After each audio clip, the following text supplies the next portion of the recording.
انگریز مسلط تھے بر صغیر پر، ایک بندے کی بات بڑی عجیب سامنے آتی ہے وہ گدا گر مانگتا ہے، گدا گر ہے۔ ایک انگریز بادشاہی مسجد کا وزٹ کرنے آتا ہے، وزٹ کرتے ہوئے جیسے ہی وہ گدا گر کے پاس سے گزرتا ہے اس کا والٹ گر جاتا ہے، پرس گدا گر اٹھا لیتا ہے کہ جب یہاں سے واپس جانے لگے گا اسے دے دوں گا۔ وہ انگریز کسی دوسرے راستے سے چلا گیا۔ کچھ سالوں کے بعد پھر آیا، اس گدا گر نے پہچان لیا کہ یہ وہی بندہ ہے جس کا پرس میرے پاس ہے۔ وہ ترجمان ہوتے ہیں انگریزوں کے ساتھ جو دوسری زبان کی ٹرانسلیٹ کرتے ہیں، تو اس نے اسے کہا اسے بولو رکو، اس کی ایک چیز ہے میرے پاس۔ ترجمان نے روکا، یہ بات کے گیا، جا کے پرس لا کے گھر سے اسے دیتا ہے کہ یہ آپ کی چیز کچھ سال پہلے گر گئی تھی، یہ آپ لے لیجئے۔ اس نے اپنا پرس دیکھا، جیسے پیسوں سے بھرا ہوا تھا ویسے ہی جو اس ٹائم چلتے تھے، ڈالر ہوں کچھ بھی ہو۔ اس نے ترجمان سے کہا اس سے بولو کہ تم نے یہ خرچ کیوں نہیں کیے، اگر خرچ کر لیتے تمہاری زندگی سنور جاتی، تم نے واپس کیوں کیا ہے۔ جب ترجمان نے گدا گر سے پوچھا، یہ ایک جملہ میری پوری تقریر کا نچوڑ ہے کہ مسلمان کی صفات کیا ہونی چاہیے، زندگی کیسے گزارنی چاہیے۔ اس ترجمان نے کہا تم نے خرچ کیوں نہیں کیے۔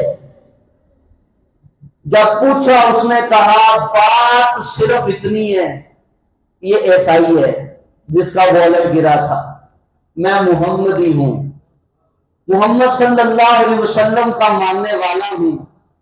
کل قیامت والے دن اگر اس کے نبی عیسیٰ علیہ السلام نے میرے نبی محمد سے یہ کہہ دیا کہ میرے امتی کا والٹ گرا تھا، آپ کے امتی نے رکھ لیا اور اسے واپس نہیں کیا، میرے نبی کا سر جھک جائے گا، وہ عیسیٰ علیہ السلام کے سامنے شرمسار ہو جائیں گے کہ میرے امتی نے یہ خیانت کی۔ میں محمدی ہوں، میں یہ نہیں چاہتا کہ میری وجہ سے میرے نبی پہ کوئی بات کر سکے، کوئی بات کر سکے۔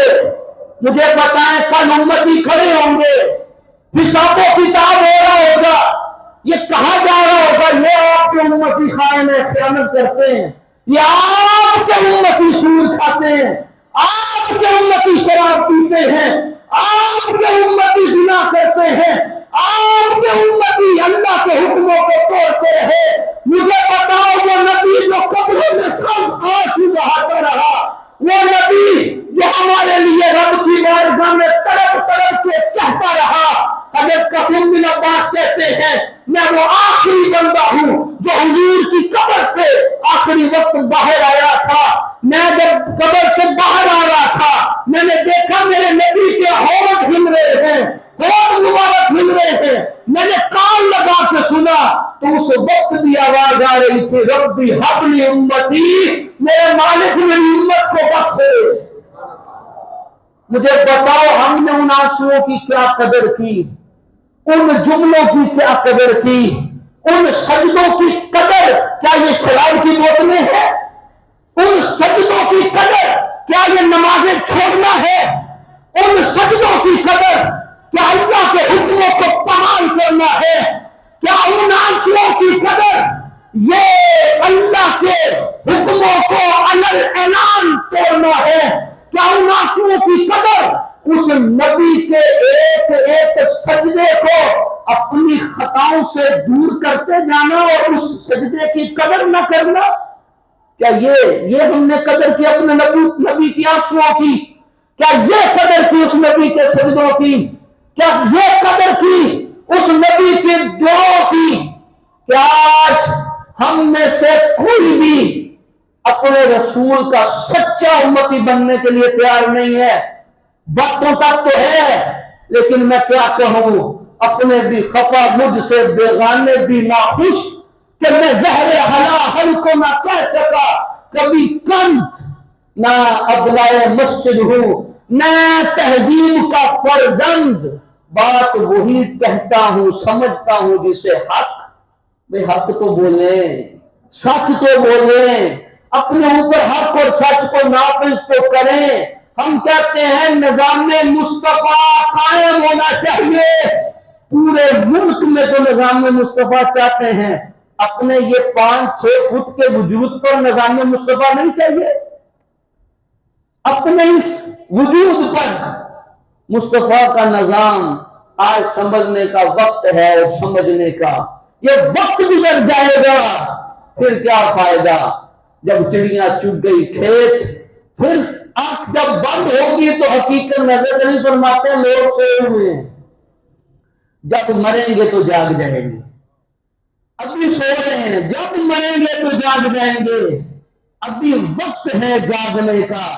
پھر کل کیا، پھر قیامت تک قبر میں پچھتانے کا کیا فائدہ. کر جوانی میں عبادت. عبادت صرف نماز روزہ ہی نہیں ہے، یہ بھی عبادت ہے، یہ بھی کرنا ہے. لوگ کہتے ہیں دیکھیں بھائی روزی کمانا بھی تو فرض ہے. جی فرض ہے، لیکن آپ اللہ کے پورے فرض ادا نہیں کر رہے.